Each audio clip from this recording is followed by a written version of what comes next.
On July 22, 2022, 145 people stood on the summit of K2 in a single day. Nothing like that had ever happened here before, and the next day, the 23rd, on that very same spot, at 8,611 meters, there stood exactly one man, the Australian Matthew Eakin. He had deliberately let the whole crowd go ahead of him.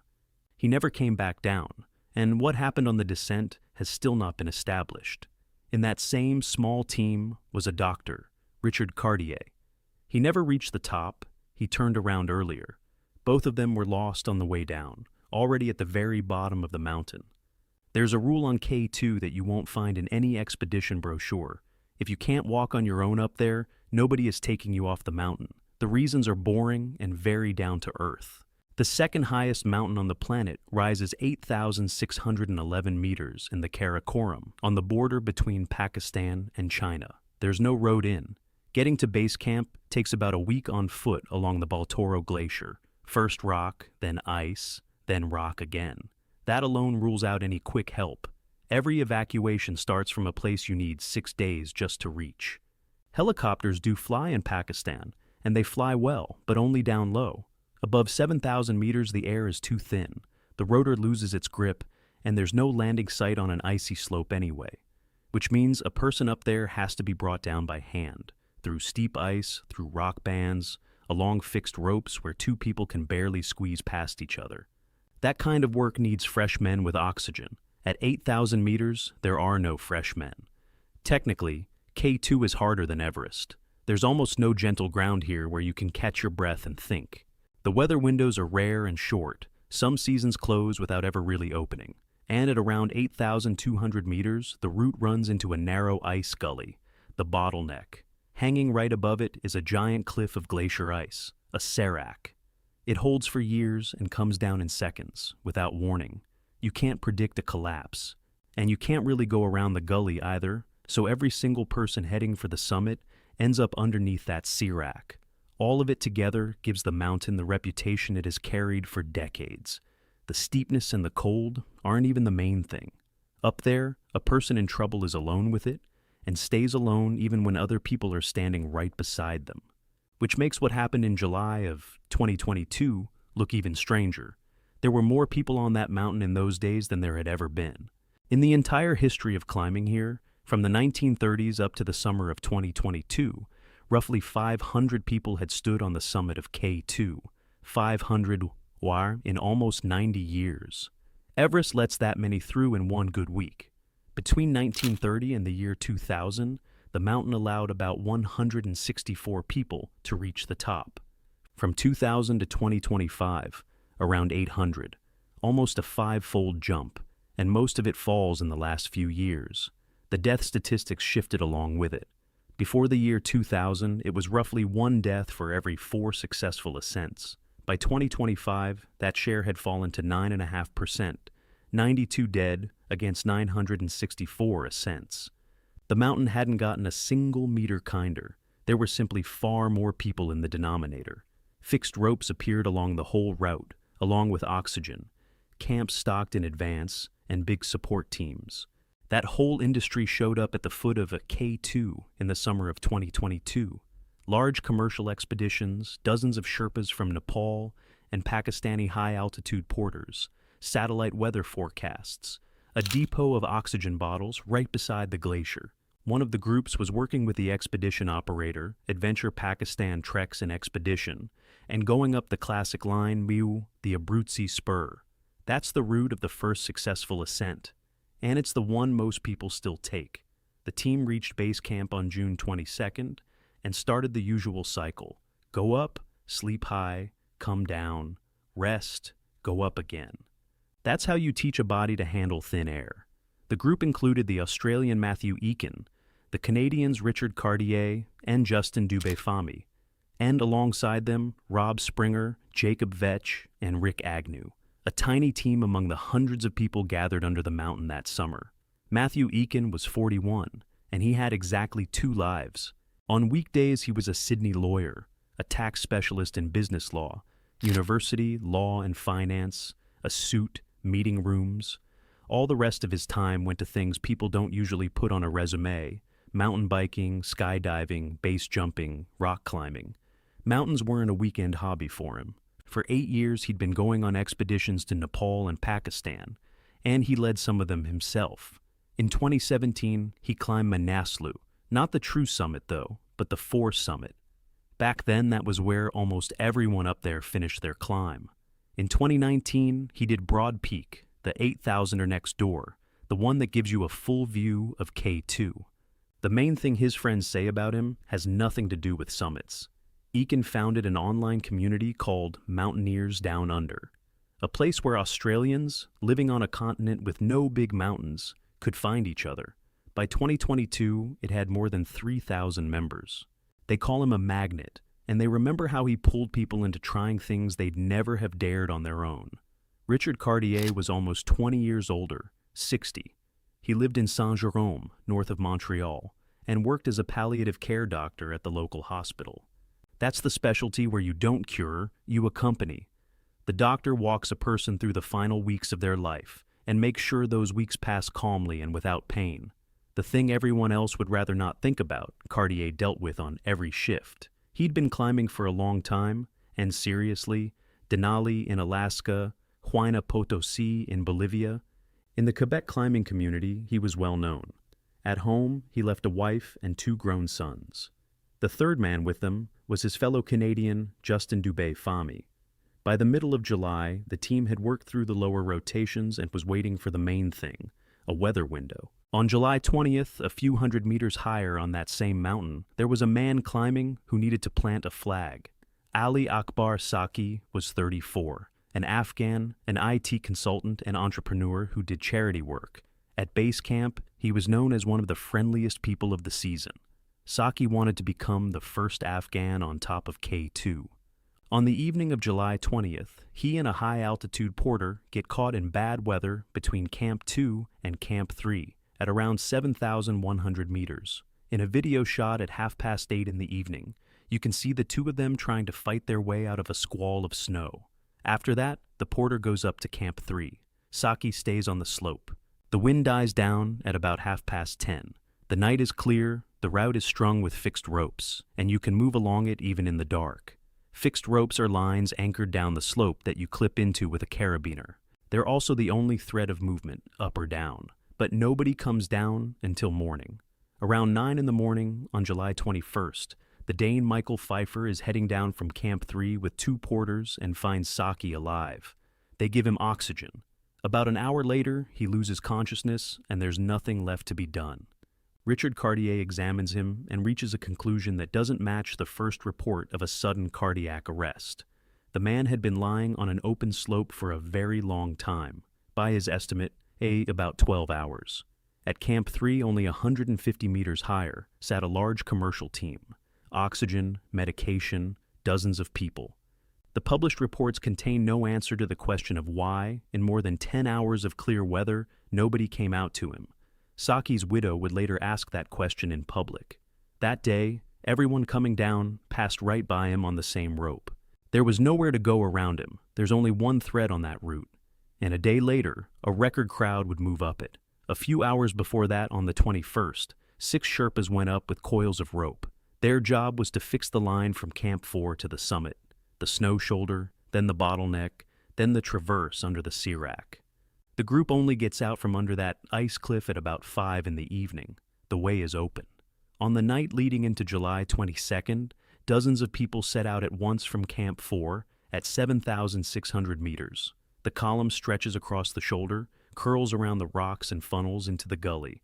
By morning, 145 people had been on the summit. In a single day. The old record belonged to the 2018 season, 62 ascents. Not in one day, in 2 months, over an entire season.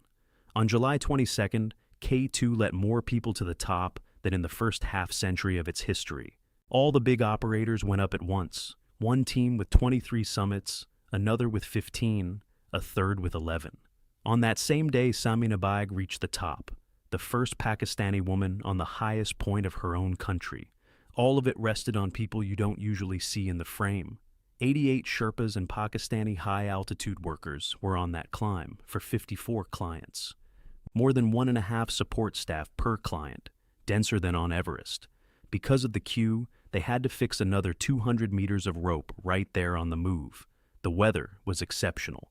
Minus 17 degrees Celsius on the summit, which for 8,600 meters is almost mild.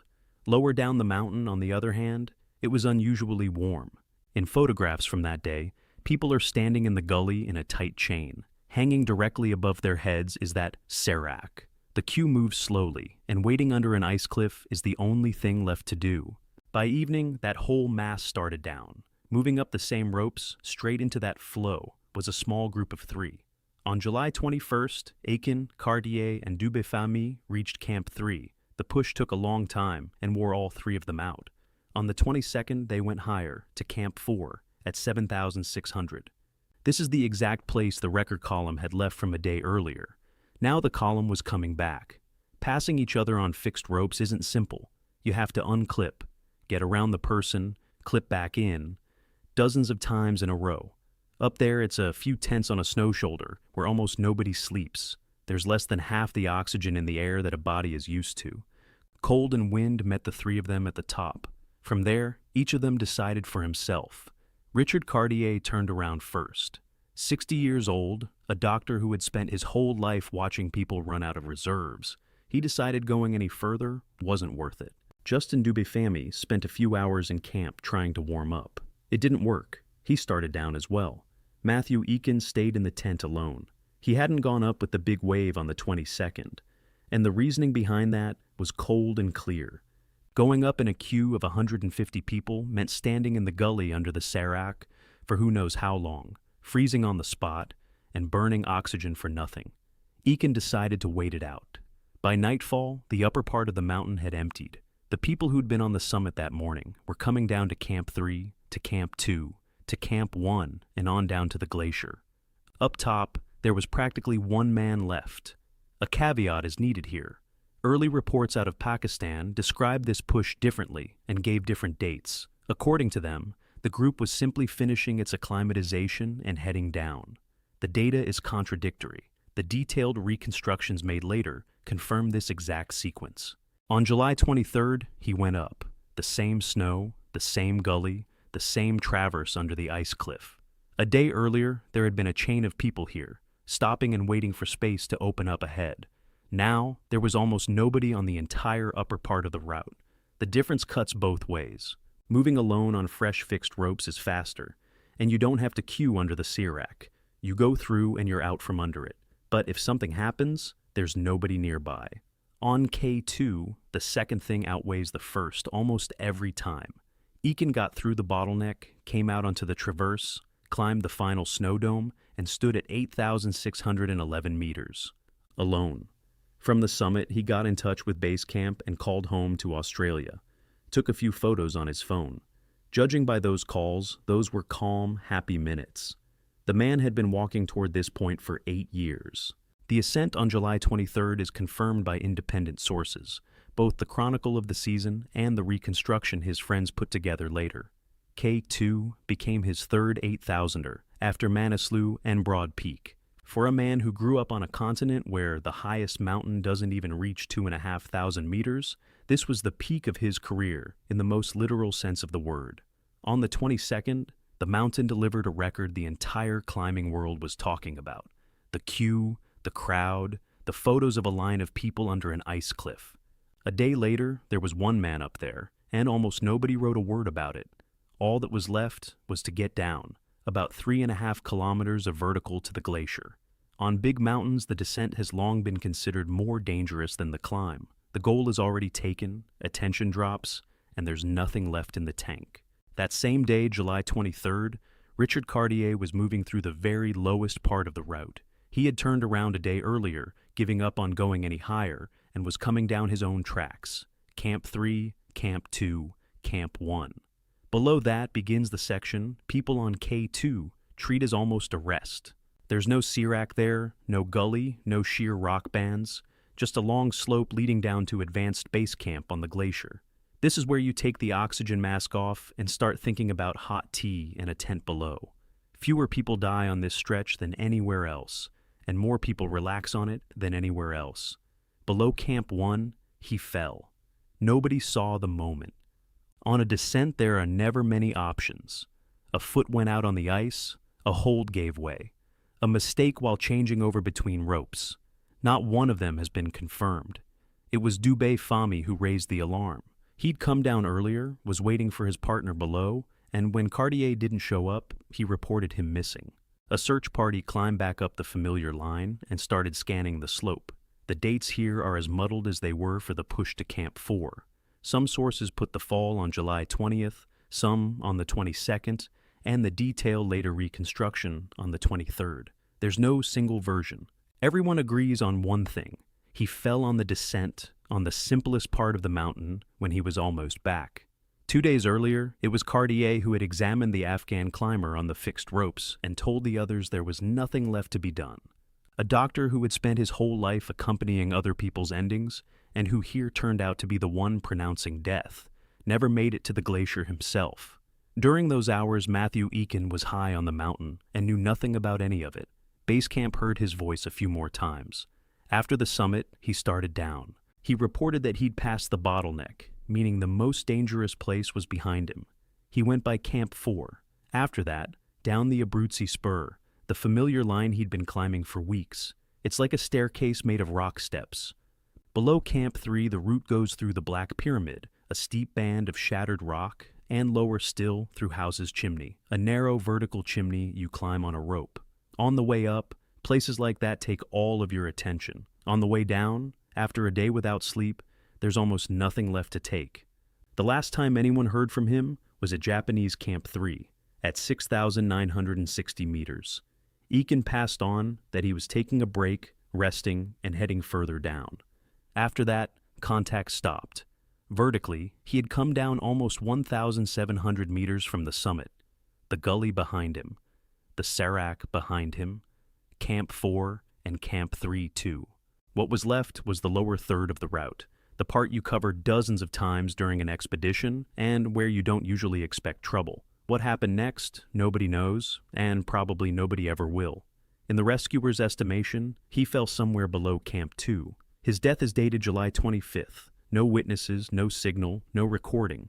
So, in one small team, within a few days, there were two identical falls, both on the descent, both on the stretch people cover almost light and easy. Getting up any 8,000er is hard. What makes K2 different is something else. There's no place on it where you can finally let your breath out.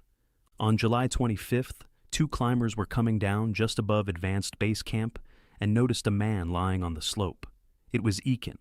Below, on the glacier, is the staging area at the very start of the route, the last point where there are still tents, stoves, and people. He had a few hundred meters left to reach it.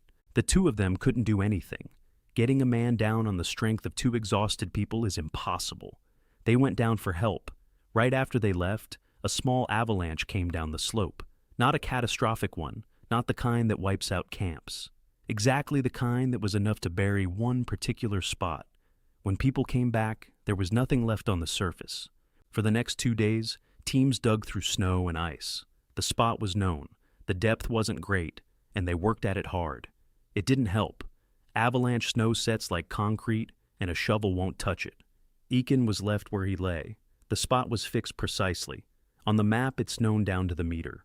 Richard Cartier was found separately at Japanese Camp 1. Drones were used in the search. According to Pakistani reports, both men were found on July 26th.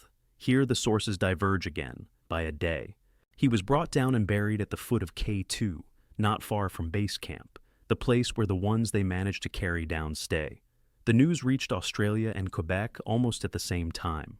In Saint-Jérôme, they said something simple about Cartier. He lived his passion all the way to the end. In Sydney, the community Eakin had built lost the man who held it together, all at once. Of the two people that small team lost, one was brought back down. 6 months later, in February of 2023, 6 people came to the foot of K2. Friends of Eakin's from Australia and Canada, climbers with experience working in the Karakoram.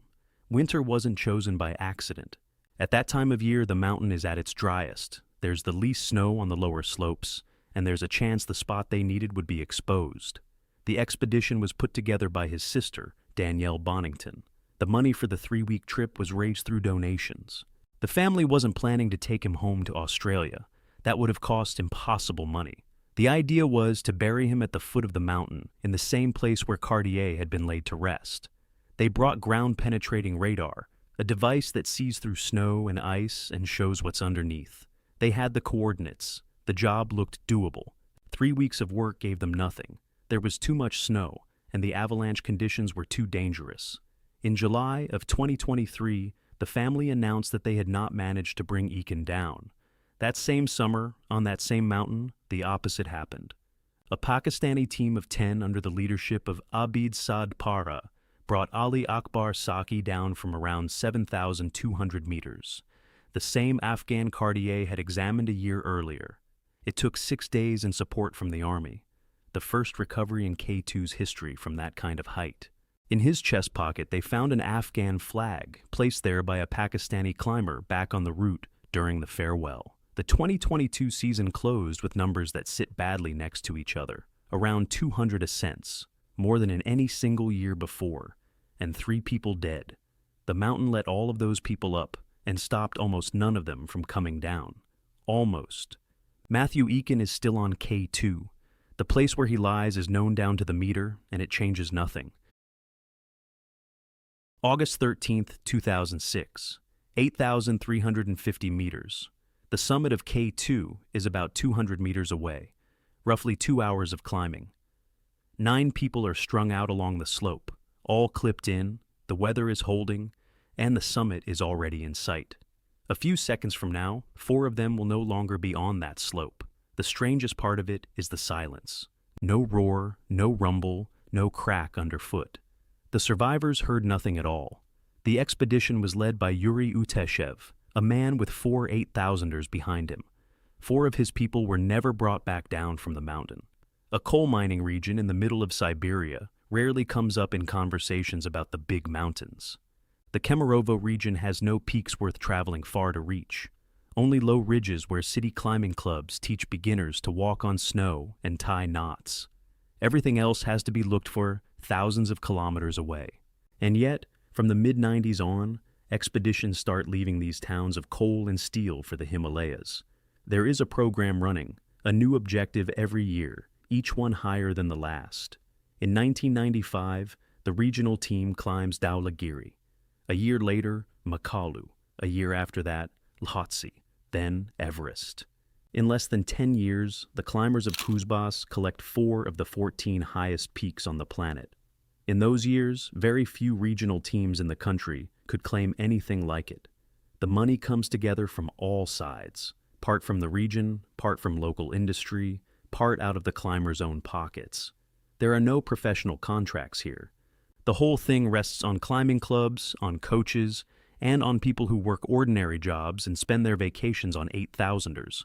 By 2006, there are more than 10 years of Himalayan programs behind them, a date that looks a lot like an anniversary. They decide to mark it with the hardest objective the team has yet to reach. The choice falls on K2.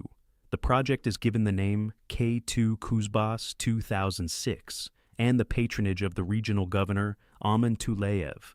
The goal is stated briefly: climb the standard route and unfurl the flag of the Kemerovo region on the summit. Every 8,000er the team had done before stood in Nepal, and the Karakoram is a different range, with different weather and different logistics. At the time, almost nobody says that out loud. Himalayan experience only half works here, and the team is going somewhere it has no history of its own, only other people's reports and the reputation of a mountain that agrees to far from everyone. Yuri Uteshev is put in charge of the expedition.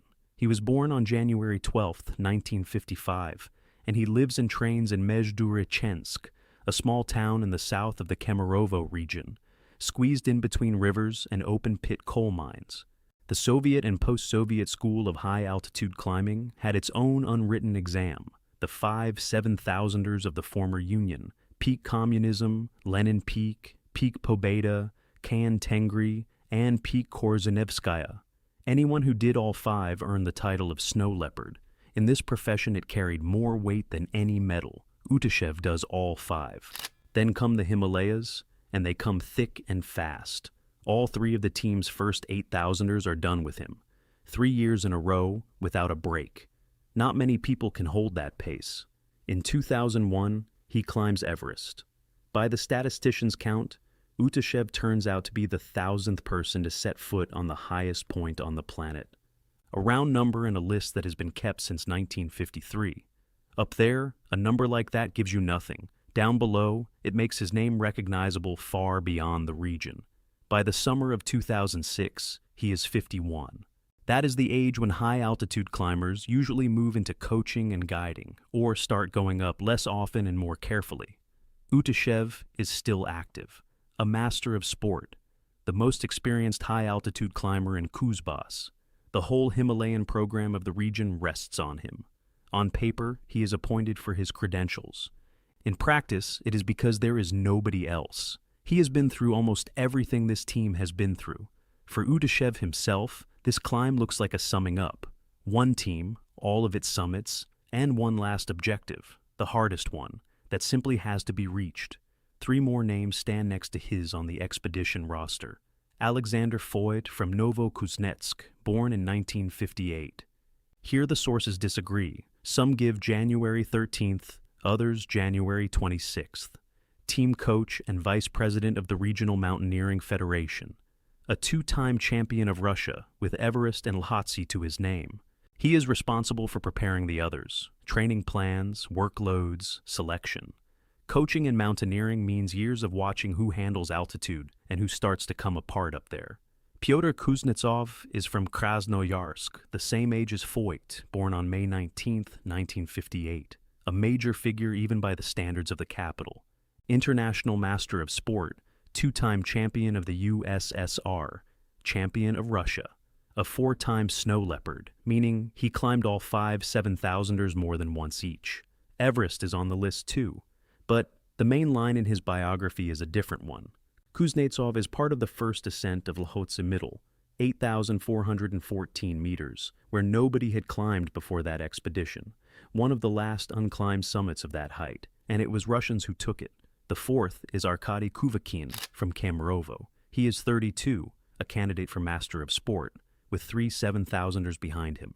By the standards of this foursome, he is very young. The others have been in the mountains twice as long. He is taken along for the future. In a few years, he is supposed to grow into a high-altitude climber on the level of Uteshev and Kuznetsov. 4 men, 4 cities. Mezhdurachensk, Novokuznetsk, Krasnoyarsk, Kemerovo. Between them, dozens of major ascents, national championship titles, the first ascent of an 8,000er, and decades of mountain experience. The top tier of Russian high-altitude climbing of those years. In the summer of 2006, people from other cities and other countries join the 4. 10 climbers head out onto the route, and the roster is noticeably wider than the name suggests. Sergei Bogomolov arrives from Saratov, at that point, the most decorated high-altitude climber in Russia. He is on his own program, collecting all 14 8,000ers, and K2 is the last summit on that list he has not taken. For him, this is one more entry in a tally he has been keeping for many years. Viktor Kulbachenko comes from Belarus. Before him, no Belarusian had ever climbed Everest. He is no stranger on Russian expeditions. People know him and take him along gladly. 2 more join the team once they are already at the mountain, the Pole Jacek Teller, and the Northern Irishman Terence Bannon, whom everyone calls Banjo, a firefighter from the town of Newry, the second man born in Northern Ireland to stand on the summit of Everest. Alliances like this at the foot of a mountain are perfectly normal. Small teams are better off pooling their strength, splitting the work of fixing the route and hauling loads up. One more member, the Georgian climber Gia Tortladze, leaves the mountain before the final push begins. They pick the standard route, the Abruzzi Spur, the same line the overwhelming majority takes, a long rock buttress that leads up onto the shoulder of the mountain and from there to the upper camps. By August, the team has set out its camps, fixed the ropes, and finished acclimatizing. After that, everything comes down to the one thing a person cannot control. They need a window, several days in a row of tolerable weather, enough time to go up and come back down. Here those windows are short, and they do not arrive on schedule. The team waits and counts the days left in the season, and there are fewer and fewer of them. Others have better luck that summer. The 2006 season on the mountain turns out to be surprisingly generous. Over a few months, dozens of people reach the top, which by local standards is a very large number. On August 1st, the Japanese climber Yuka Komatsu reaches the summit and becomes the first woman from her country to get up here.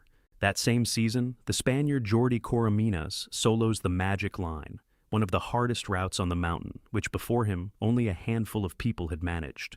Both stories go out on the news wires. In all that time, the Kuzbass team does not go up even once. That is how it happens. One expedition catches the window, another stands below and watches it close. What was passable yesterday is blown bare by the wind today, and buried in fresh snow tomorrow. By early August, some of the teams pack it in. People strike their camps and head down the glacier. Their season is over. On the way, they walk past the ones who are staying. That meeting is always unpleasant for both sides. The Kuzbass climbers stay. To leave without a single attempt, after a year of preparation, after all the anniversary billing and all the money put in, nobody is ready for that. Waiting has a price, and it goes up every day. At altitude, the body does not recover. It wears out. Even at base camp, a person gradually loses weight, strength, and the ability to think quickly. Someone who has waited a month for the weather goes up for the summit in nothing like the shape he was in when he arrived at the mountain. By the middle of August, the season here is effectively over. The weather turns, the nights get colder, and everyone still at the foot of the mountain understands. There may be no next chance at all. On August 12th, the forecast gives them a gap, and the team sets out. 9 people leave the upper camp for the final push, nearly everyone still on their feet and able to work at that altitude. The group splits into 3 rope teams and stretches out along the slope at intervals. The order is the usual one. Out front, the ones who move faster and break trail. Behind them, the main body, and the ones at the back coming up behind. Viktor Kulbachenko and his partner Alexander Gaponov go first. The second rope team is 4 men: Arkady Kuvakin, Pyotr Kuznetsov, Alexander Voigt, and Yuri Uteshev. The expedition leader is neither first nor last, but in the middle of the group, where he can see everyone. Bringing up the rear are Sergei Bogomolov, Jacek Teller, and Terence Bannon. They all move clipped into the fixed ropes. 1 line of rope for the 9 of them, and up there is no other way to travel. The slope looks stable, not much fresh snow, and the crust underfoot holds. The night of the 12th into the 13th passes quietly. Almost no wind, good visibility. None of the things that would normally make a high-altitude climber turn back happen. They move slowly. At that altitude, it is never any other way. At 8,000 meters, there is about a third as much oxygen in the air as down below, and every step costs several breaths. There is almost no talking. They save their breathing. Contact between the rope teams is visual. You can see the back of the man in front of you, so everything is fine. By the morning of August 13th, the lead rope teams come out onto the upper part of the route. One last section is left, the one they have been walking toward for 10 years. By midday, they pass the bottleneck and come out above it. The altimeter reads about 8,350 meters. The summit is visible, its outline readable up ahead without any optics. Bogomolov will later put what was left at 200 meters. Other sources say 250. Others still 300. The spread makes sense. At that altitude, distance is hard to judge by eye, and nobody measured it any more precisely. Either way, it was now a matter of hours. For the 4 Siberians, that means the region's 10-year program is all but closed. For Bogomolov, it means his personal tally is about to close as well. Bannon and Teller are standing just below the summit of the second highest mountain on the planet. The section they are standing on is exposed. To the left and to the right, a slope of snow and ice dropping away for kilometers. There is nowhere to step off the line of ascent here. There is the track, there is the rope, there is the direction up. Everything else is a drop. Between the rope teams, there are tens of meters. Inside a rope team, a few meters of rope. A normal working distance where everyone can see the people beside them and nobody holds anyone up. No wind, sun. One of those days people spend a month at the foot of a mountain for. What came next gave no warning and no time to make a decision. Not one of the 9 people on the slope noticed anything unusual. There were none of those seconds in which an experienced high-altitude climber normally manages to work out what is happening and at least try to move aside. At some point, the mountain simply came down from above. By the survivors' descriptions, the piece that broke away was about 120 meters long and 80 wide, a slab of compressed snow and ice roughly the area of a football field. Up there, snow does not lie around as a loose blanket. Over the years, the wind packs it into dense layers. They freeze together and form a slab, hard and heavy. It holds on only by its grip on whatever lies underneath it. As long as that grip is there, the slab stays. When it goes, the slab slides off whole, like a lid torn away. A mass like that picks up speed almost instantly, and it weighs thousands of tons. Bogomolov will say afterward that the usual sounds were not there. Not that rising roar that in the mountains normally gives people time to understand what has happened. The slab came down almost silently. Kulbachenko is the first to notice the movement. He sees the snow coming from above, a solid mass like a waterfall. He has fractions of a second, and he spends them on a shout. Get down, anchor yourself. He and Gaponov drop onto the slope and drive their ice axes into the crust. A moment later, it covers them. Both are dragged a couple of meters down and buried. It will become clear later that only the edge of the mass went over the first rope team. Bogomolov jams his ice axe into the rock and presses his whole body against it. The rope holds. Teller and Bannon are held by the fixed rope as well. The second rope team is swept away entirely. The main body of the mass went exactly over them. Kuvakin and Kuznetsov, according to the men in front, also managed to drop and catch themselves with their ice axes. It does not help. Against that kind of weight, an ice axe does nothing. Right behind them go Voigt and Uteshev. The whole thing lasts a few seconds. When the snow stops, 5 people are left on the slope above the bottleneck. Kulbachenko and Gaponov dig themselves out. They were not buried deep, and they were not packed into the crust. They climb out, get to their feet, and look over the slope. The slope is empty. It is not that something is lying on it or sticking out of the snow. Empty, exactly that. No packs, no tracks, no people. The band the mass went through looks as though somebody had run a scraper down it. Both of them saw Kuvakin and Kuznetsov torn loose and carried down. What happened to Voigt and Uteshev, who were coming right behind, nobody saw. They were simply not there anymore. Some of the sources claim the mass tore the fixed ropes apart. Years later, there is no way to check that. Bogomolov, Teller, and Bannon come up from below. 9 people turn into 5, and it takes less than a minute to establish that. In the first days, the information going down is ragged. Russian media will report that someone was found alive, that 3 men were rescued with severe frostbite. Not one of those reports will be confirmed. News from above 8,000 meters always arrives distorted. Communications are bad, the witnesses are worn out, and the people below badly want to hear something good. Bannon will say later that the summit was very close, and that as it felt to him, one of the Russians could have made it up there. There is no confirmation of that. Nobody saw it, nobody filmed it, nobody came down to tell about it. Officially, the K2 Kuzbass 2006 expedition did not reach the summit.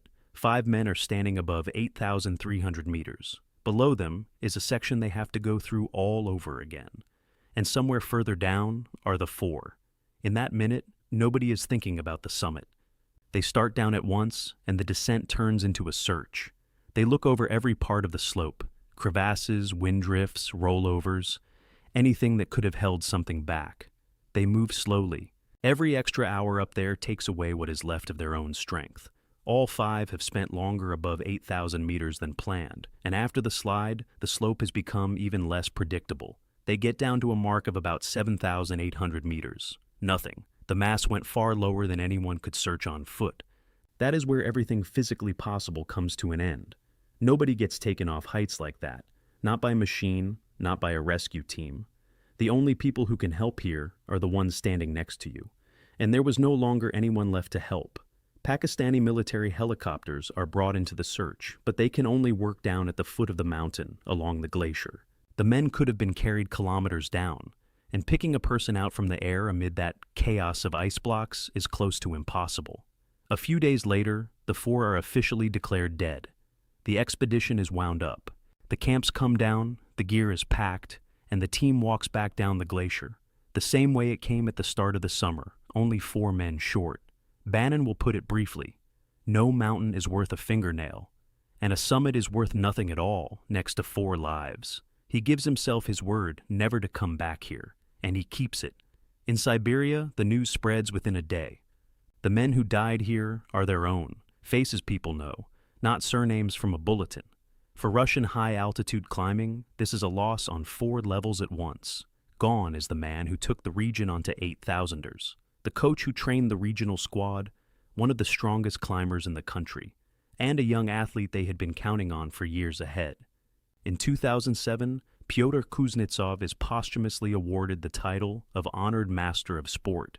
It is the first case in the history of Russian mountaineering where the highest sporting title has been given to a man after his death. Behind the dry wording is a simple thing. What he did would have been enough for several biographies. On July 10, 2007, a memorial plaque with 4 names is set up at the foot of the mountain. It was made in Novokuznetsk and carried thousands of kilometers, across borders, along a mountain road, and then on foot across the glacier.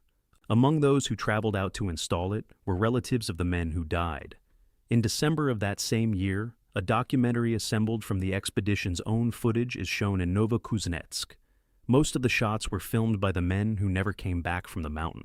The camps, the approaches, the work on the route, ordinary conversations by the tents, all of it stayed on film and became a movie. A peak named after Alexander Foyt appears on the map of Antarctica. The local history museum in Mezhdorochensk opens an exhibition in memory of Yuri Uteshev, his gear, photographs, personal belongings. Memorial plaques go up in several towns of the Kemerovo region. All of this is the usual set of things a country offers in answer to losses like these: names, plaques, titles, films. There is one thing this set does not give: an answer to where the 4 of them are. In 2010, a Kazakh expedition walking the glacier below the mountain comes across some belongings: a summit jacket, a backpack, trousers, a smashed digital camera. All of it was identified. The gear belonged to Pyotr Kuznetsov. A glacier works slowly. It creeps down by centimeters a day, carries along inside it whatever falls in, and years later delivers it back to the surface nowhere near where it took it. 4 years is roughly the time it takes for something swept off 8,350 meters to reach the foot of the mountain. The camera's memory card survived. The pictures could be read. In July 2024, a joint Italian-Pakistani expedition is moving along that same glacier. The occasion is a celebration: 70 years since the first ascent of this mountain. The group's photographer finds the mummified remains of a climber between the glacier and base camp. Mummification is an ordinary thing here. In cold and dryness like that, a body does not decompose. It dries out and keeps for decades. A logo is legible on the clothing. At first, the find is taken for a Spaniard from the Basque country. The lettering looks similar. Then it turns out to be the brand of a Russian gear manufacturer that outfitted the country's expeditions in the 2000s. The logo in that exact lettering went into production in 2002, which means the man died no earlier than that. The Russian climbing community almost immediately names a likely answer: one of the 4 Siberians. The name heard most often is Arkady Kuvakin. The climber Yuri Kruglov, who was working on the mountain at the time, takes a sample for genetic testing to compare it with material from relatives. The remains are buried beside the memorial on the glacier at the foot of the mountain. That is where many of the people this mountain never let go have stayed. There is still no official confirmation of the identity. No name, no point on a map, no date. There is a jacket of a Russian brand. There is a body the ice carried out after 18 years. And there are 4 surnames. And one of them, most likely, is his. On the 10th of August, 1953, 7 members of an American expedition were hauling down K2, a man who could no longer walk. He was wrapped in a sleeping bag and scraps of a tent. At 7,600 meters, 6 of them came off at once, and 1 ice axe held them all. And then, while the tents were going up, Art Gilkey vanished from the slope where they had anchored him solidly. Was he taken by an avalanche, or did he unclip himself? There's still no answer. But after that expedition, the mountain got a name that people still use today: The town of Ames, Iowa, is cornfields to the horizon with a university sitting in the middle of them. There isn't a single real mountain here. The nearest ranges are 1,000 kilometers away. This is where Art Gilkey grew up. He was born on the 25th of September, 1926, in Boulder, Colorado, but he was raised in Iowa. His father, Herbert Gilkey, teaches engineering at the local university. At home, the talk is about the strength of materials, not about climbing. At the end of the war, Art serves in the Navy, and after his discharge, he goes back to his studies. In '49, he graduates from Iowa State University. A year later, he takes a master's degree in geology at Columbia University in New York. He starts a doctoral thesis on the Zuni Uplift, a geological structure in the southwest of the country, and the work is going well. Geology takes him into the field. In the summers of 1950 and '52, he works in Alaska, flown in by plane, and after that it's just his own legs and whatever he can carry on his back. He climbs there too, onto the glaciers, on long, self-supported trips where a party goes for weeks without meeting another human being. Alaska filters out the casual ones, and in American climbing of those years, that's the best recommendation there is. He's taken on the K2 expedition in 2 capacities at once, as a strong, high-altitude climber and as a field geologist who will bring back a scientific result. In the summer of '53, he's 26. The thesis isn't finished. Ahead of him lie the doctorate, a faculty post, and the ordinary career of a scientist. All of it happens just without him. The degree is awarded posthumously, and the paper he co-wrote comes out in February 1954. The team is put together by Charles Houston, a doctor who has already been here. In '38, he led the first American reconnaissance to this mountain, climbed to almost 7,900 meters, and worked out where a possible way up even runs. 15 years later, he's back to finish what he started. Second on the list is Bob Bates, his friend and partner from that reconnaissance. 2 men from 38 Estcourt, and 6, for whom the Karakoram is brand new. Houston picks his people strangely. A list of climbs and physical shape interest him very little. What matters to him is something else.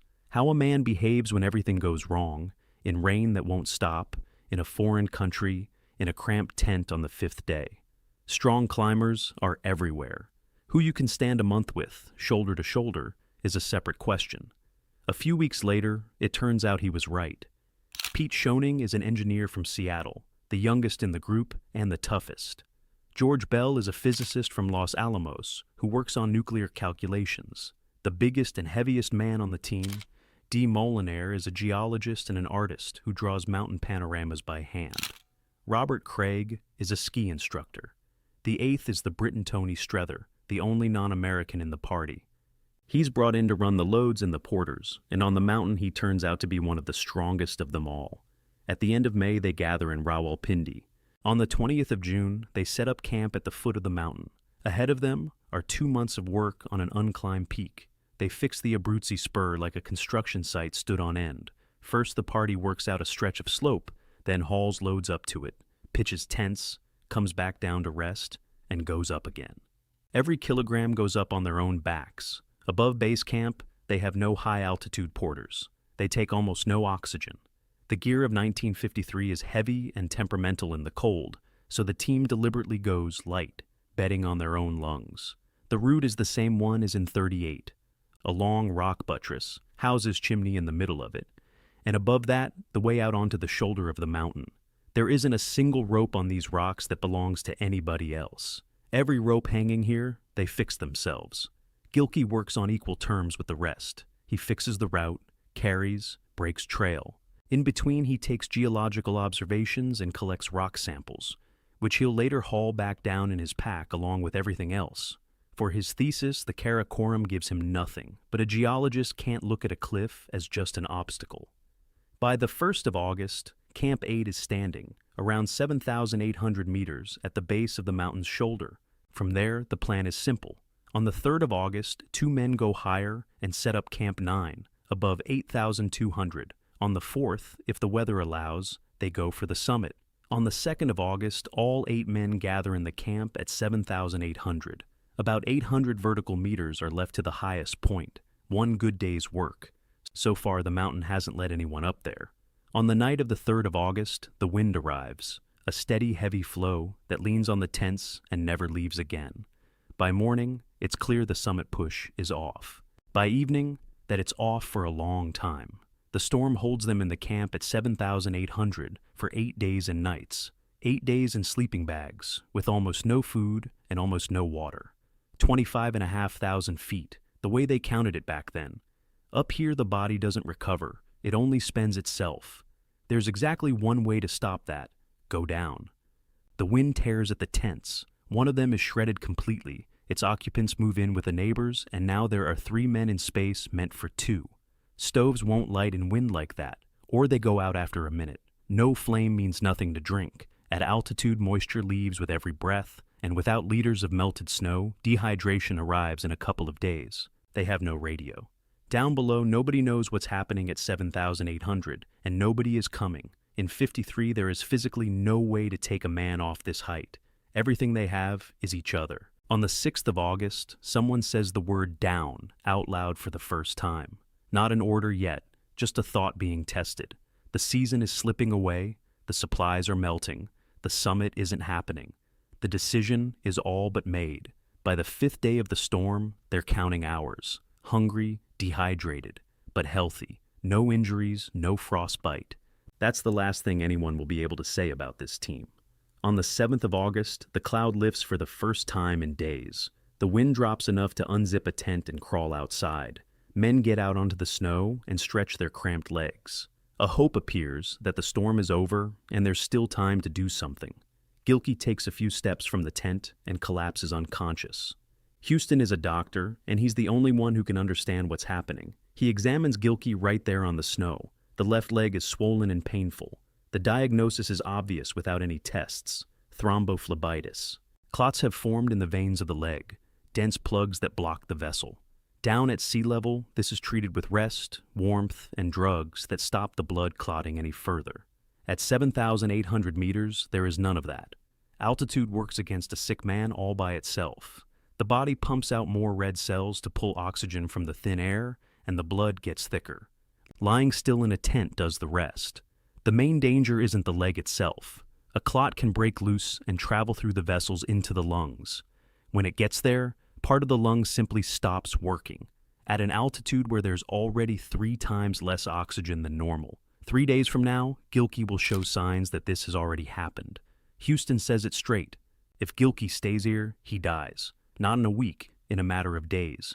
The only chance is down, immediately. Except he isn't going down. He can't stand up. 7 men stand by the tents at 7,800, all running the same arithmetic in their heads. Below them are kilometers of rock and ice, and the crux section that healthy men get through with difficulty. Below base camp, weeks of travel. Nobody has ever been brought down alive from a height like this. Whether to leave him or not, that conversation never starts in that camp. Not out loud, not by hint. Later, when the story gets picked apart in clubs and in books, that's exactly what will surprise people. There was nothing to discuss. Houston's selection worked precisely the way he designed it. The summit is canceled, and it never comes up again. One task is left: get Gilkey down. That same day, they try to move. They wrap Gilkey up, pull him out of the tent, start the descent, and turn back almost at once. Wind and snow make it impossible. On the open slope, you can't see the man 3 meters away from you, and you can't lower a helpless man blind. For another 3 days and nights, 7 men and a dying friend sit in shredded tents and wait for weather that never comes. Gilkey gets weaker by the hour. In that time, they build a stretcher out of what they have. The base is a sleeping bag. To it, they add the scraps of the tent the wind destroyed, plus rope lashed crosswise around the whole thing. What comes out is a cocoon. Only the face is left outside. No handles, no frame, just a bundle you can drag across snow and lower on a rope. They give Gilkey morphine. The leg hurts badly, and ahead of him lie ice, rock, and a blow against the slope every meter of the way. Nobody has any illusions. On the 10th of August, the weather doesn't improve. Waiting any longer is pointless. Gilkey starts coughing, and for Houston, that means one thing. The clot has reached the lungs. They go. The snow comes down like a wall. There's no visibility. The wind hits in gusts of over 100 kilometers an hour. You can only talk right up close, face to face. Stretchers aren't carried, they're dragged. From there on, it goes in a cycle. One man goes down and finds a place where he can stand and get himself anchored. The others loop the rope around an ice axe or a rock spike and slowly pay it out, while the bundle with Gilkey inside slides down the slope. Below, they take him, drag him aside, and start over. Every round costs them strength they no longer have. Where the slope eases off, 4 of them simply haul the bundle across the snow. Over several hours, the team drops about 200 meters. On a normal day, that's half an hour of walking. Nobody's counting hours anymore. They're counting meters. Gilkey is conscious. The morphine dulls the pain, but he understands what's happening and talks to the men dragging him. By their own accounts, he keeps their spirits up and apologizes for having become a load. Not long before this, Craig is caught in a small snowslide. It almost sweeps him away, but he holds on. After that, he unties from the main rope and moves ahead onto an ice ledge where he can catch his breath and look around.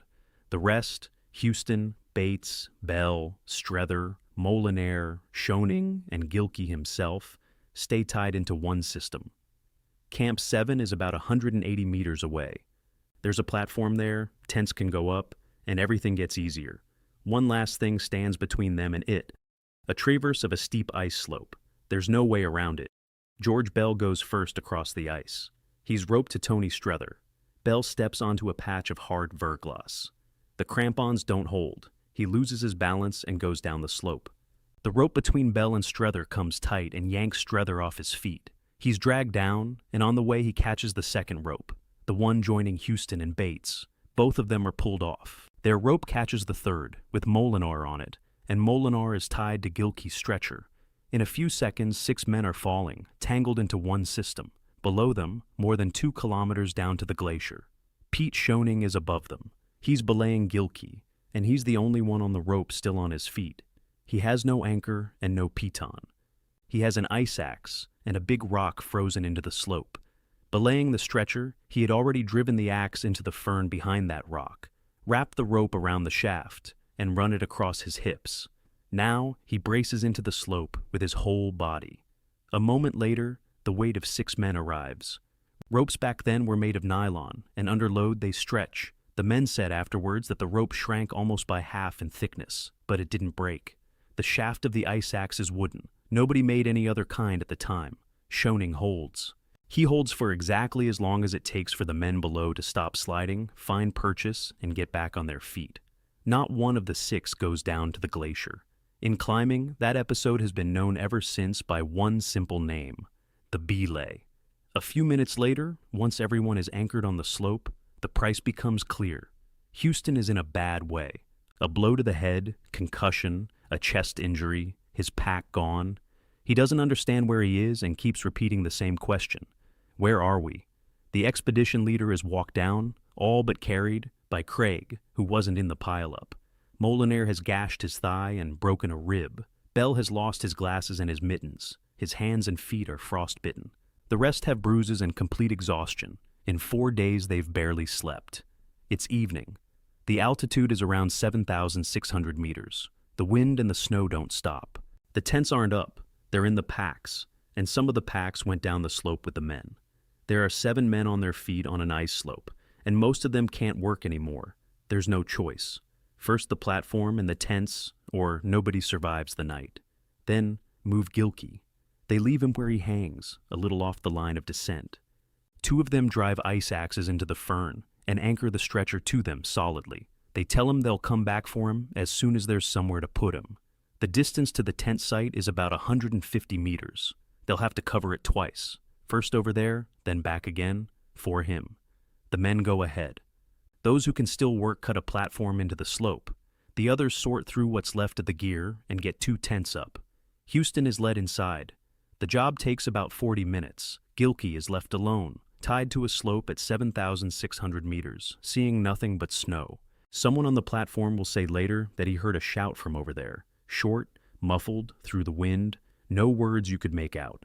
In weather like that, a shout means nothing. Wind, snow, movement on ice. Nobody stops working. When the tents are standing, Bates and Strether head back out for Gilkey. There's nothing at the spot. No stretcher, no rope, no 2 ice axes driven into the fern, no man. There's only a trace. A shallow groove running down the slope and disappearing into the blizzard.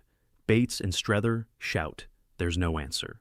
Going down there, into the dark and the storm, after everything that day has already done to them, means not coming back themselves. The two of them walk back to the tents. The first version is the one the team will put into words afterwards. A small slab of snow released off the slope and took the stretcher along with its anchors. The groove in the snow fits that, so does the weather, and the slope above them was loaded with fresh snow. One thing doesn't sit right. The axes were driven in solidly, and a small slab would have had to rip out both of them at once. The second version appeared almost immediately and is still alive today. Gilkey was conscious and understood what had happened on the traverse. If they kept dragging him, it would all repeat, and there might not be a Schoening above them next time. In this version, he freed himself from the anchors. For many years, Houston insisted it was impossible. On morphine, drained of strength, sealed in a cocoon of sleeping bag, Gilkey physically could not have pulled out two ice axes. Half a century later, going back over the story again, he already allowed that he could have. According to the men, the only thing they came across lower down on the descent was a broken ice axe. It fits an avalanche and a man freeing himself equally well. What happened on that slope in those 40 minutes, nobody knows. The 7 of them spend the night in 2 tents, crammed together and barely sleeping. In the morning, the picture is this. They'll be going down with the same team, but now without half the gear and with several men who can barely stand. Getting from that spot down to the lower camps takes them 4 days. In normal conditions, that stretch is done in a day, 2 at most. Bell, with his frostbitten feet, has to be belayed every meter, and on the lower sections effectively dragged. Houston walks with his chest injury and gradually comes back to himself. Moliner walks on his own. He and Craig both get frostbite in their heels. Ahead of them is House's chimney, that same narrow slot in the rock you have to go down on a rope. A healthy man finds it uncomfortable in there. A man with frostbitten feet and half his gear gone finds it nearly impossible. They get through it, all of them. On the 15th of August, 7 men reach base camp. 8 weeks earlier, there were 8 of them. The next day, the 16th of August, they do the last thing they can for Gilkey. Where the Savoia and Godwin-Olston glaciers meet, they build a big cairn out of stones, a pyramid as tall as a man. They put his name on a rock. They can't stand by that pyramid for long. Bell needs a doctor, Houston is injured, the season is over. On the 17th of August, the expedition heads down, towards Skardu. They come off the mountain without the summit, with frostbite, with broken bones, and without one man. Down below, people will ask them what it was all for. In the hospital, George Bell has his toes amputated. The frostbite from those 4 days of descent turned out to be too deep. He's a physicist, and he's used to speaking precisely. When the journalists ask him to describe the mountain, he doesn't reach for pretty words. He says, "It's a savage mountain that tries to kill you." The line runs in the papers the same day. It's short, and it came from a man who had just come back from up there. From that moment, the second highest summit on the planet has a name that no other mountain in the world has. The Savage Mountain. The nickname sticks instantly. In '54, Houston and Bates publish a book about the expedition and put it straight into the title. Today, everyone who writes about K2 repeats that description, and almost nobody remembers anymore that it was coined by one specific man who left his toes and a friend up there. A year after the Americans, the Italians will reach the summit, and the first ascent officially stays with them. But the expedition of '53 stands on its own in the history as an example of what people do when everything has gone wrong. It's still called the most beautiful defeat in mountaineering. Schoening's ice axe will end up in a museum, and his technique will be taken apart in textbooks. Schoening himself spoke about it reluctantly all his life and never considered it a feat. In '58, he makes the first ascent of Gasherbrum 1, another 8,000er in the Karakoram. In '96, at 68 years old, he comes to Everest and turns back from Camp 3 for health reasons. In the summer of '93, a British expedition led by Roger Payne is working on K2. They get onto the Abruzzi Spur, but they don't get above 7,700 meters. An early monsoon shuts the mountain down with snow and wind. On the way out, not far from base camp, right at the foot of the face, they find remains of clothing and equipment melted out of the ice, and human remains. They're identified as Art Gilkey, 40 years later. The 26-year-old geologist from Iowa, who vanished off a slope at 7,600 meters, had ended up at the foot of his own mountain. The cairn the 7 of them built is still standing. People started bringing plaques to it, first one, then several, then dozens. Metal plates with names and dates. Who, when, on which section. The pyramid has long since been covered in them from every side. This is also where they bring the ones they managed to find under the mountain. And this is where the names of the ones nobody found stay too. This is the mountain's main memorial, and it bears the name of the man 7 men were carrying and never carried down. The Gilkey Memorial, which is why in any story about this mountain, his surname surfaces sooner or later, even if the person saying it has no idea who Gilkey was. Of the 8 men on that expedition, the last to go was de Molinar in January 2020 at 101 years old. He outlived them all, and right up to his final years, he told the story of that traverse to anyone who came and asked. The argument about what happened on that slope, the 7 of them never closed among themselves. Every one of them held to his own version to the end of his life. On the 12th of June, 1978, an avalanche comes down the west ridge of K2, an ordinary one of dozens that day. The people below catch it out of the corner of their eye and go back to work. There is a man inside that avalanche, Nick Estcourt, a Briton, 36 years old, one of the strongest high-altitude climbers of his generation. His rope partner survives only because the rope between them snapped. Estcourt will never be found. No body, no gear, no exact spot. How did it happen that an entire expedition watched a friend die and had no idea what it was looking at? Nick Estcourt's record does not contain a single great summit. No Everest, no Annapurna, not one 8,000er taken all the way to the top. And yet by 78, he is among the strongest high-altitude climbers in Britain, and when a team is being put together for an unclimbed route, his name sits near the top of the list. Nicholas John Estcourt was born in 1942 in Eastbourne, a seaside town on the south coast of England. The sea, the promenade, the pier, not a single mountain for hundreds of kilometers around. He went first to the local Eastbourne College, then on to Cambridge to read engineering at Magdalen College. The mountains find him right there, in the flat east of England.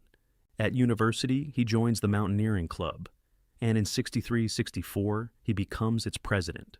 After graduating, he works for a short time as a civil engineer, then moves to the Manchester company Ferranti as a systems analyst. This is the era of the first big computers, cabinets full of magnetic tape, calculations run to order for industry, desk work, nothing heroic about it. In 1966, he marries Carolyn. They settle in Bowden, a quiet green suburb south of Manchester. An ordinary house on an ordinary street. In 77, he steps away from the office and opens his own gear shop in Altrincham, a couple of kilometers from home. His name is on the sign, an engineer, an analyst, the owner of a small shop full of sleeping bags and ropes. In less than a year, he will vanish on K2. Even his age is recorded differently from source to source. The reference books give 36, while some newspaper captions from that same year say 37. He goes beyond the Alps and British rock for the first time in 1970. Chris Bonington is putting together an expedition to the south face of Annapurna, a giant wall 3 kilometers high that nobody had tried before. For British climbing, this is a turning point. Until then, the Himalaya had meant ridges, and here, for the first time, they are climbing the face of an 8,000er. Estcourt is 28. He has no experience of big altitude at all. Work on the face is organized in layers. Some push out in front and fix the route, hang the ropes, put up a camp, then go down to rest. Others move on up what has already been prepared.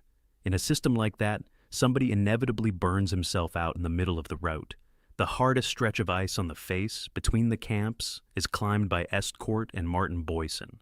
This is technical work at the limit of what was possible at the time. Vertical ice at an altitude where every swing of the hammer is felt in the lungs. In the end, other men go to the summit. 2 years later, in 72, Bonington makes his first attempt on the southwest face of Everest. Estcourt is in the team again, and again he works on the route. He climbs to roughly 8,300 meters, 500 vertical meters below the summit. He will never get any higher on Everest. The expedition turns back. The season is too late. In those years, Everest was climbed only in spring and autumn, and the autumn wind at 8,000 meters leaves the team no window at all. In '73, together with Bonington, he makes the first ascent of Brahma in the Indian Himalaya, 6,416 meters. There is a summit, but the scale is not the same, so over 3 expeditions his reputation takes shape. Estcourt is the one who opens up the route, not the one who takes the summit. In 1975, Bonington comes back to the southwest face of Everest. This time the expedition is enormous. People, tons of gear, Sherpas, oxygen, a day-by-day plan. Everything comes down to one place. At around 8,200 meters, the face is cut across by the rock band, a belt of sheer rock that runs the full width of the route. From below, it looks like a step in the wall. Up close, it is real rock climbing, at an altitude where an ordinary person without oxygen loses consciousness. Every previous attempt had broken against that band. Nobody could climb it head-on, and nobody could get around it either. On the 20th of September, 1975, 2 men climbed the rock band, Nick Estcourt and Paul Braithwaite, whom everyone calls Tut. They find a narrow gully to the left of center and squeeze out everything they have. Estcourt does the leading. Later, Lord John Hunt, who led the first successful ascent of Everest, will call it one of the greatest leads in history. The crux of the route is cracked open. Beyond it lies snow, wind, and the last 600-odd meters that the whole expedition had been assembled for. But in high-altitude climbing, you pay for that kind of work with your own summit. Both of them are so drained that going to the top is out of the question. Their part ends here. On the 24th of September, on the ropes fixed by Estcourt and Braithwaite, Doug Scott and Dougal Haston reach the summit of Everest. The first Britons on the highest point on the planet. It is their names that stay in the papers and in the history books. In the expedition reports, Estcourt comes down to one line about the rock band being climbed. He knew that in advance. In the summer of 1977, the same men are in the Karakoram, less than 100 kilometers from K2. The objective is the Ogre, also known as Baintha Brak, a rock tower 7,285 meters high that nobody had reached yet. In size, the Ogre is smaller than an 8,000er, but in character, it is nastier than many of them. The top few hundred meters are a sheer granite wall. You have to climb it at an altitude where the body works at half strength. The team is small. Estcourt is in it alongside Mo Antoine and Clive Rowland. The 3 of them climb the west summit, 7,150 meters. The main tower stays higher up and off to the side.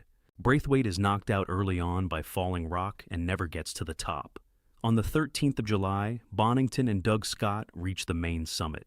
On the very first abseil, Scott swings into the wall and breaks both legs. Base camp is a week away. Down there, in that part of the Karakoram, there are no roads and no helicopters that could come and fetch him. He gets down himself, crawling on his knees, over rock, over snow, over moraine. On the way, Bonington breaks 2 ribs and comes down with pneumonia. For most of that week, a storm sits over them. Everyone comes back alive. But the price is such that after the Ogre, the conversations inside the team change. The members will later say it plainly. They had had enough of big expeditions. Enough of the caravans, the tons of supplies, and the men who spend months carrying that load up. The system that took Everest had turned out to be too expensive, in money, in time, and in people. They decide to take on the next objective differently, with the smallest possible team. The choice falls on a line nobody had seriously attempted before, the west ridge of K2. The classic route up this mountain goes from the southeast side, and almost every expedition before and since has gone that way. The western side is a different mountain. You approach it up a different glacier, and it has its own terrain, its own weather, and not one rope in place. Out of several possible options, the team takes the southern side of the ridge as the most logical and the most climbable. 8 men. That is how many of them set out on an unclimbed route on the second highest mountain on the planet. Chris Bonington is in charge. With him are Peter Boardman and Joe Tasker, Paul Braithwaite, the same partner from the rock band, the doctor, Jim Duff, the cameraman, Tony Riley. The expedition is being filmed for television, Doug Scott, and Nick Estcourt. Doing without loads and camps altogether turns out to be impossible. The upper part of the ridge is too hard. They will fix the route step by step, and they will take oxygen for the push to the summit. A compromise between the old style and the new one, The team is small, but it is not planning to work in a single push. On the 16th of May, 1978, they drive out of Skardu in jeeps. After that, anything you could call a road runs out. And the loads move the way they have moved here for 1,000 years, on the shoulders of local porters. On the 30th of May, the column reaches the spot where a Japanese team had camped before them. On the 2nd of June, they set up their own base camp on the Savoya Glacier at 5,400 meters. From here, the whole mountain is in view. The ridge runs up for more than 3 kilometers. And up there is not a trace of a human being, not a rope, not an abandoned tent. Ahead of them lie an estimated 2 months of work. Camp 1 goes up as early as the 4th of June, just below the ridge at about 6,000 meters. 3 days later, on the 7th of June, Camp 2 is standing, 6,500, under the Bergschrund, the crevasse where the glacier pulls away from the slope. The mountain lets them in close, and almost without resistance. In 5 days, the team gains more than 1 kilometer of height. For an unclimbed route, that is a decent pace. Between Camp 1 and Camp 2 lies the easiest section of the whole route, a wide snow basin, then an even open slope of about 30 degrees. By the standards of this mountain, it is practically a stroll, no rock, no ice. Hence the decision they all agree on. The loads up to Camp 2 can be carried by the local Baltai porters, not only by the climbers themselves. For 8 men, that saves strength and time, and on a line like this, there is never enough time. But the porters are not climbers. So they decide to make the slope safe, to run a light rope across it that a porter can clip into and walk along without having to think about his balance. Not fixed rope for climbing, just a handrail. On the 11th of June, 4 men, Estcourt, Scott, Bonington, and one of the high-altitude porters, go up with loads. They do not get them as far as Camp 2. At the end of the ropes already in place, where the open snowfield begins, they leave the loads behind. The reason is written down in the report: avalanche risk.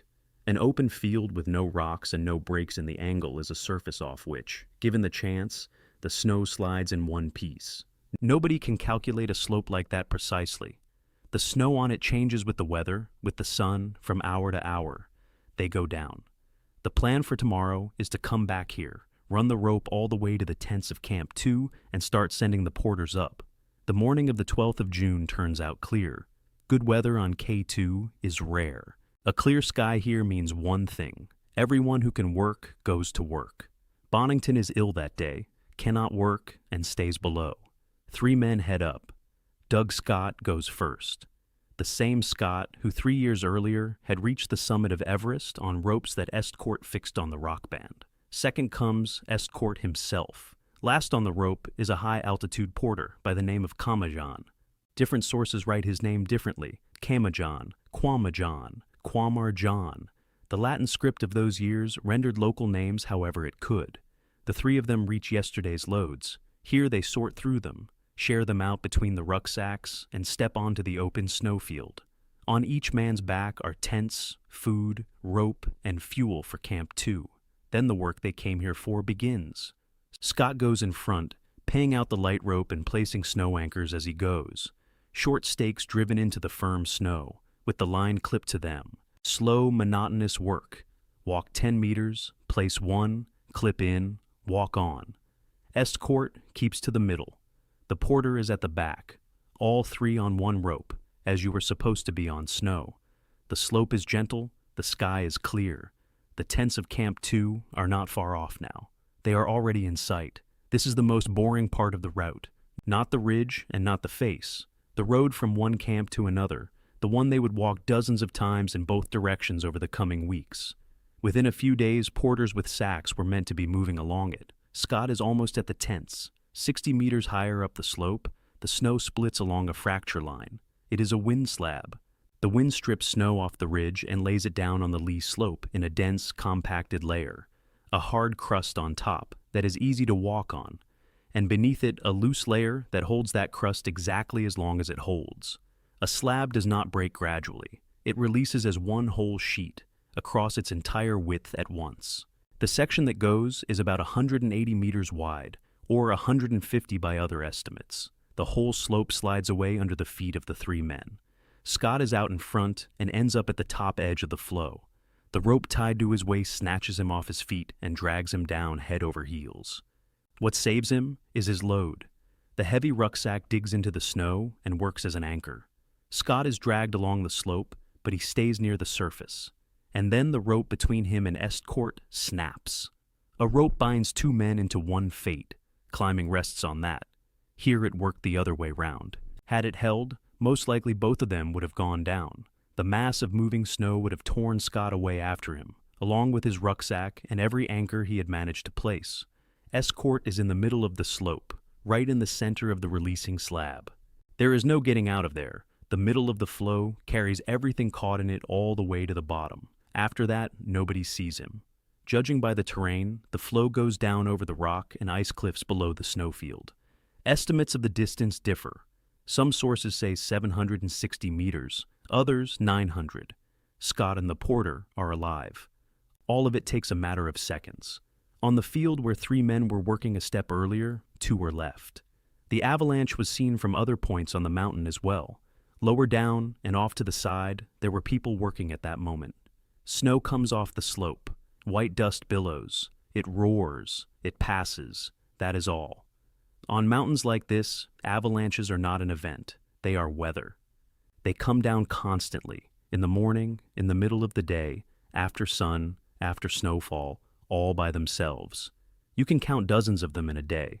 People get used to them the way people in a big city get used to sirens. And up above, as far as everyone knew, at that hour they were running a handrail across gentle snow. Later, Chris Bonington will put it in a single line. To us, it was just another avalanche. We had no idea Nick was in it. Understanding arrives as arithmetic. 3 men went up in the morning, 2 come back down off the field. By the evening of the 12th of June, the camp knows for certain. Nick is gone. The 2 survivors describe what happened, and it all comes together into one picture. Going down onto the debris cone in the dark is pointless and dangerous. Avalanche debris is a jumble of blocks of hard snow the size of a car, and searching it for a man at night, without light, means losing somebody else. Estcourt was one of the people closest to Bonington.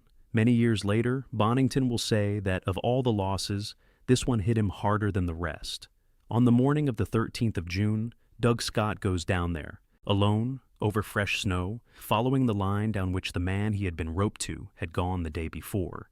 He has to work his way across the whole debris field and search it with his hands and his eyes, because no other method existed then. He finds nothing. Not a trace, not a scrap of fabric, not a rucksack strap. An avalanche that size carries everything caught in it down with it and spreads it across hundreds of meters, at different depths, sometimes under several meters of compacted snow. And below the cone, the glacier begins. Living, moving ice, cut through with crevasses into which snow disappears without a remainder. By the middle of the day, Scott climbs back up. The team goes down to base camp. The decision has to be made straight away. The weather on the mountain is good, the camps are up, the route is open, and the plan still has a month and a half of work ahead of it. There are not many arguments for staying. On top of the loss comes a shortage of men. Braithwaite's bronchitis turns into pleurisy, and he is out as well. Of the 8, 6 are still standing, and that is on an unclimbed ridge on K2. But something else decides it. Going on means putting people back out on that slope, and the porters first of all. After what has happened, the team is not ready for that. The expedition is called off. Base camp went up on the 2nd of June, and by the 13th they were already discussing how to leave. The cameraman takes the footage shot on the route away with him. A year later, it will be cut into a documentary about an expedition that lasted 12 days on the mountain. Nick Estcourt's body was never found. Not that year, not 10 years later, not 40. He stayed somewhere under the western side of K2, in the avalanche debris, in the body of the Savoia Glacier, in a crevasse nobody will ever reach. There is no point on the map for that place. And this is not an exception. This is the norm. Counting the dead in the big mountains is something people know how to do. Counting the ones who are found is far harder. A large share of those who never came back from the 8,000ers stay there for good. Not as a grave, but as an absence. The families are given nothing. There is nothing to bury, and often there is not even an answer to the question of what happened. The wording in the reports is always the same, missing. It sounds like paperwork, and it means exactly this. The person is nowhere anymore. The mountain does not give back what it takes, and it owes no explanation. The west ridge they had come for would only be climbed 3 years later. In '81, a large Japanese expedition would go up it, with high-altitude porters and oxygen, in exactly the heavy style the British had decided to walk away from. The line would finally be climbed, and in the reference books it would leave one line with a date. In 1980, 2 years after his death, an annual award in his name was set up in Britain. It is given not for success, but for intent, to expeditions setting out for something genuinely hard and genuinely new. Among the trustees is his widow, Carolyn. A memorial plaque was put up in Bowden, in that same suburb where he had his home.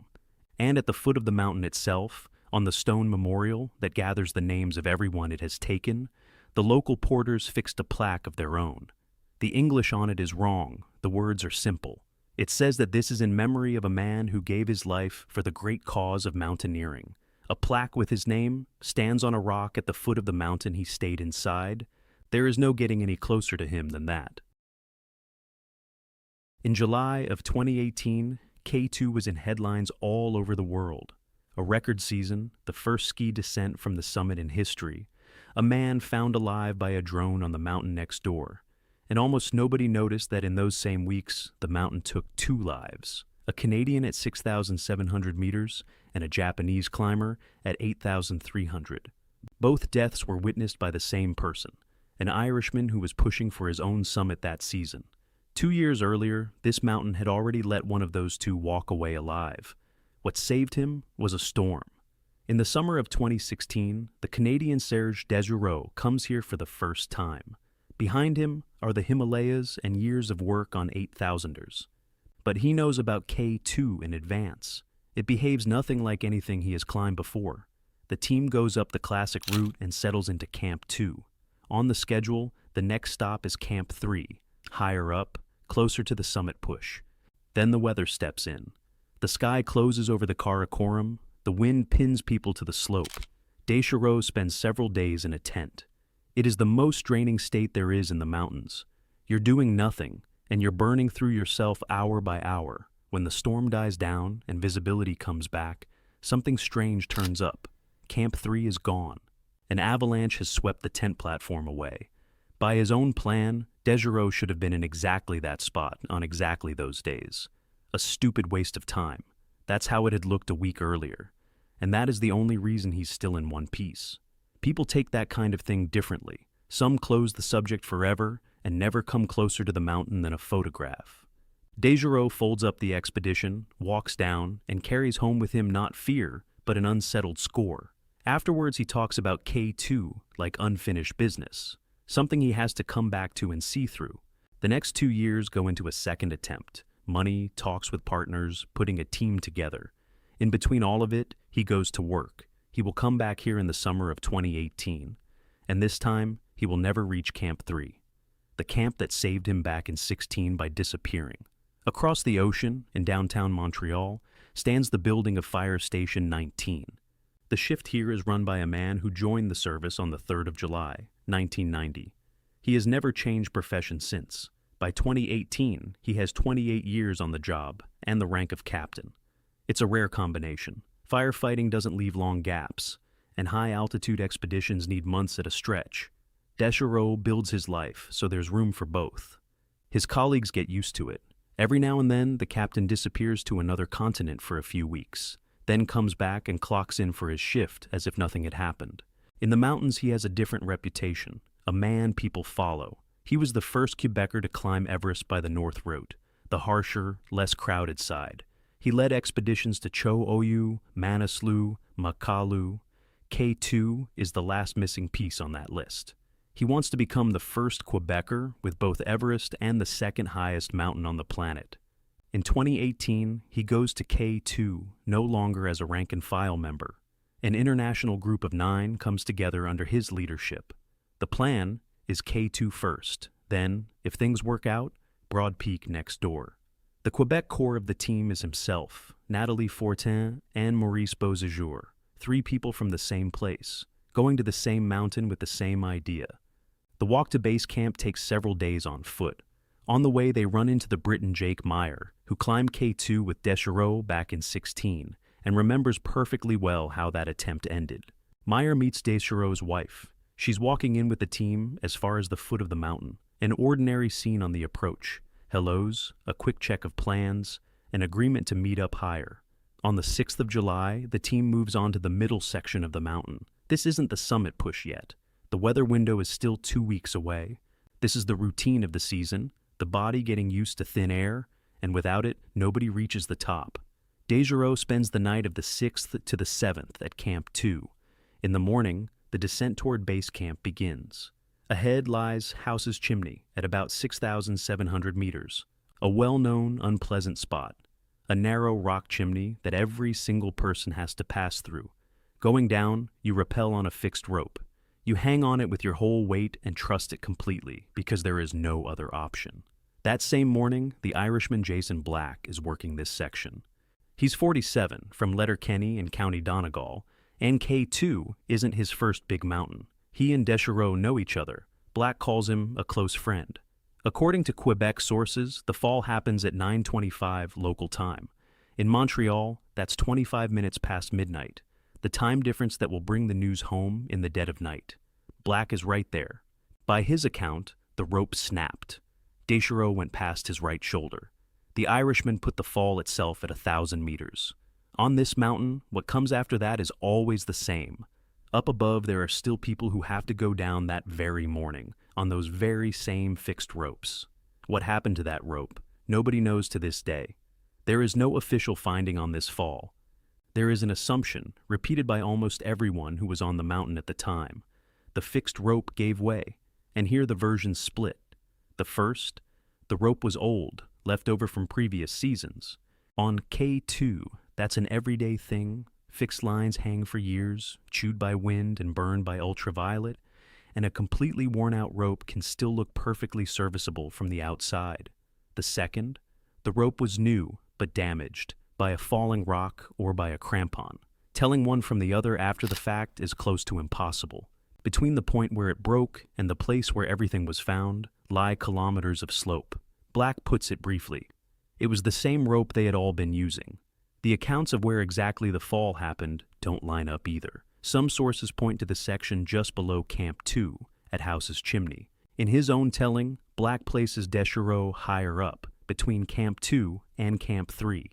The two versions can't be reconciled, and there is nothing to go on to choose between them. The body is found at the foot of the route, roughly 1.5 kilometers lower down. It is carried up to advanced base camp. Then a helicopter comes in and takes him down. Nathalie Fortin and Maurice Beauséjour fly out on the same aircraft. The climb is called off the same day. By the 12th of July, what's left of the team is already in Skardu, the small town where every Karakoram expedition begins and where every one of them comes back. Canadian newspapers and a few climbing outlets report what happened. In Montreal, the head of the fire service makes a statement. Outside Quebec, the story lives for a day and dissolves. The K2 season is only just beginning, and the world has no interest in it yet. Next door, on the same glacier, rises Broad Peak, the 12th highest mountain on the planet. On the 9th of July, one man heads up there. The Scot Rick Allen, 65 years old, an extremely experienced Karakoram hand. He splits off from his partners to try a new line up a steep ice wall on his own. He doesn't come back out. Hours pass, then a full day. His partners draw the only conclusion that suggests itself. The man is gone. The active search is wound down. And on the 10th of July comes an absurdity nobody could have planned. The cook of a Japanese team on Broad Peak is looking through a spotting scope and notices a dark spot on the slope. At first he takes it for an abandoned backpack. Then the spot starts to move. And this is where technology steps in. Down in K2 base camp sits the Pole Bartek Bargiel with a drone. The machine was brought for something else entirely, to film his older brother's descent from the air. Bartek is asked to fly over to Broad Peak and look the slope over. The drone goes up, reaches the right section, and sends back a picture. There's a living man lying on the slope. It's Allen. He fell off an ice cliff, dropped some 30 meters, but survived and spent more than a day and a half alone up there. Climbers from the nearest camp go out to him. On the 12th of July, Allen is brought down. He's dehydrated, mildly frostbitten, and otherwise surprisingly intact. The story goes around the planet in a matter of days. The first rescue in the big mountains decided entirely by a drone. Good news, elegant technology, a man alive, a happy ending. 3 days later, the glacier is the same one, and the tone of the reports coming off it is the exact opposite. Not a single line in that news is about the 7th of July. In the lower part of camp, among dozens of brightly colored tents, stands a Japanese bivouac, 10 people. The team was put together by the Northern Japan Society for Overseas Climbing Research, an association from the northern prefectures where mountains are taken seriously and without hurry. They had been preparing for this expedition for 2 years. One of them is Kojiro Watanabe. He's 41. At home in Sendai, he's the most ordinary office worker. Aoba ward, a desk, a working week. Some sources say he was originally from Hokkaido. In the mountains, though, he's known as a man who has the same answer to every difficulty. His teammates will single that out afterwards. He would say, "Let's go." Alongside him are Kyoko Hayashi, Masato Izawa, Masaaki Yusa, Takashi Higashiyama, Atsushi Taguchi. An expedition team like dozens of others in the Karakoram. No world-class sponsorship deals, and no cameras following every step they take. They're on the classic line, the Abruzzi Spur, where the overwhelming majority go. 2 high-altitude porters work with the team. By the middle of July, the Japanese are grinding out acclimatization rotations. Like everyone else around them, days add up into weeks. The mountain is shut down by wind, and the whole glacier is waiting for 3 calm days in a row. In that time, base camp turns into a small, multilingual village. There are Poles with skis, Irishmen, Americans, Nepali operators, with big groups of clients, Chinese, Belgians, Mexicans. People drop in on each other for tea, swap forecasts, argue over whose meteorologist is more accurate. Watanabe waits it out along with everyone else. He is about a week away from the summit. In the second half of July, the cloud over the Karakoram breaks up. The wind drops, the forecast shows a long, clear stretch, and the entire glacier, which has sat in place for a month and a half, starts moving all at once. On the 21st of July, several teams head up at the same time. And on the 22nd, people from completely different stories, who, in ordinary life, would never have crossed paths, come together up there. Story 1, the Polish one. 30-year-old Andrzej Bargiel is climbing the Chisin route. No supplemental oxygen, skis on his back. The idea is simple to say and impossible to do. Ski down from the summit of K2. Nobody had ever done it. People had tried, and not all of them came back. Bargiel reaches the top shortly before 11:30 in the morning. Story 2, the Irish one. Jason Black, the same man who was coming down through House's chimney on the 7th of July, reaches the summit that same morning and becomes the 3rd Irishman on K2. A day earlier, Noel Hanna from Northern Ireland had been up there. 2 men from one island, less than a day apart, on a mountain where only one of their countrymen had been before them. And story 3, the Japanese one. It leaves the top camp at night and climbs last. This season, something happens to K2 that had never happened to it before. A mountain that for decades let only a handful through gives its summit away to dozens of people. Some are making the first ascent for their country. Some are closing out a personal list they've carried for years. And all of them are moving along one thread of fixed rope, one behind the other, toward the same single point. At around 1 in the afternoon, 6 Japanese climbers and 2 high-altitude porters are standing on top. Watanabe is among them. In that minute, Kyoko Hayashi becomes the 3rd Japanese woman ever to stand on K2. For the team, this is the high point in more than just altitude. 2 years of preparation, the fees, the flights, the weeks of waiting on the glacier, all of it is settled by half an hour up there. What a person feels on the summit of K2 has been described by dozens of people, and they agree on almost everything. There's a third as much oxygen in the air as you're used to. Thoughts turn over slowly, as if stuck in thick syrup. Joy arrives on a delay. Plenty of them admit afterwards that they barely remember anything. The body is busy with one thing only, counting how much it has left. On the other side of the mountain, at that same hour, the descent the whole Polish camp came here for is already underway. Bargiel has left the summit on skis and is losing altitude meter by meter. The Japanese are in no hurry to leave. Flags, photographs. The group starts down at about 1:30. On any big climb, the hardest part is the way back. Going up, a person is pulled by the goal. Going down, nothing pulls him but necessity. The strength is spent, the oxygen is running out, the afternoon sun softens the snow, and the concentration that held all through the night of the climb starts falling apart. The way down from the summit of K2 goes through the bottleneck. After that comes about 5 hours of work at the limit, at the end of a day that started long before dawn. At around 6 in the evening local time, Watanabe falls. The altitude is roughly 8,300 meters, about 300 meters below the summit. The sun is already low, and the whole group is thinking about one thing: reaching the tents before dark. Jason Black is right there again. 15 days earlier, he had been standing just as close. Later, he will tell it briefly and without decoration. 1 minute, they were all simply climbing down, and the next second, Watanabe was falling. By the Irishman's account, Watanabe got his footing wrong. Officially, the cause of the fall was never established, and there is nobody up there to establish it. At that altitude, no investigation works. What's left is somebody else's memory and a few lines in an expedition report. There is nothing to be done. Above 8,000 meters, a person cannot carry another person. He can barely carry himself. Rescue operations do not happen at that point on the mountain, not in 2018, and not today. The remaining 7 keep going down. They have exactly as much strength as they had a minute earlier. Only now there is 1 fewer of them, and they already know how this ends. Watanabe's body was never found. For one person, all of this is too much. What Black came here for, he got on the morning of the 22nd, but he now carries 2 falls in his memory. One at 6,700 meters, one at 8,300. Both times he could do nothing. Both times he then had to keep going down. 3 kilometers below, André Barguil skis out onto the Godwin-Austen Glacier. From the summit to the foot of the mountain, it took him about 7 hours, and he never once took the skis off. The drop is roughly 3,400 meters.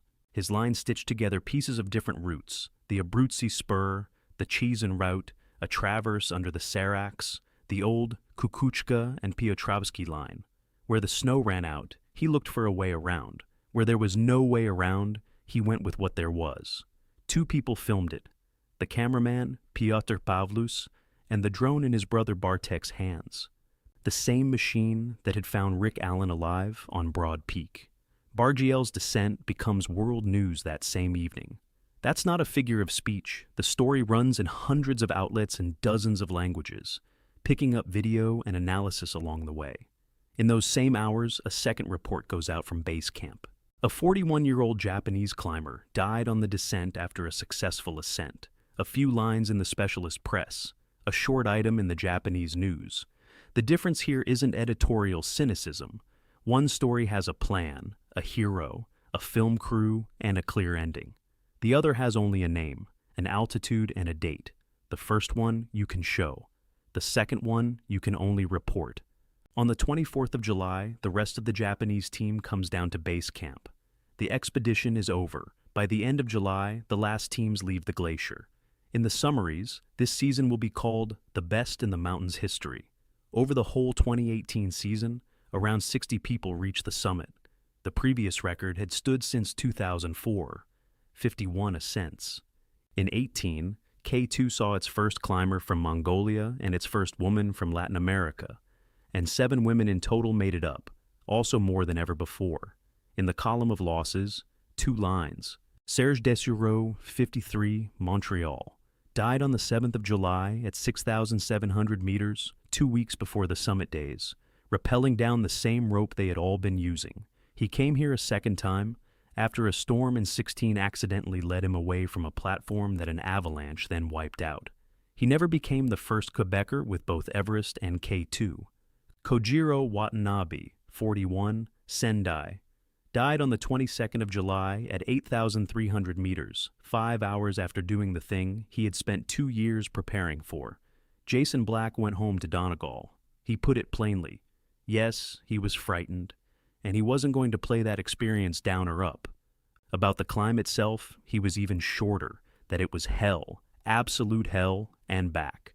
That season's record held for 4 years. On the 22nd of July, 2022, it was beaten, and 18 came up in conversation less and less. And the mountain, which picked up the nickname Savage a long time ago, hasn't changed in any way at all. It is equally indifferent to who is moving up its slope, a man with skis and a world record, or an office worker from Sendai who simply wanted to go up and come back. It doesn't tell a celebration apart from an ordinary working day. The season's result is written in identical lines. This many went up, this many stayed up there. And in the second line, there are almost always names that almost nobody noticed that year.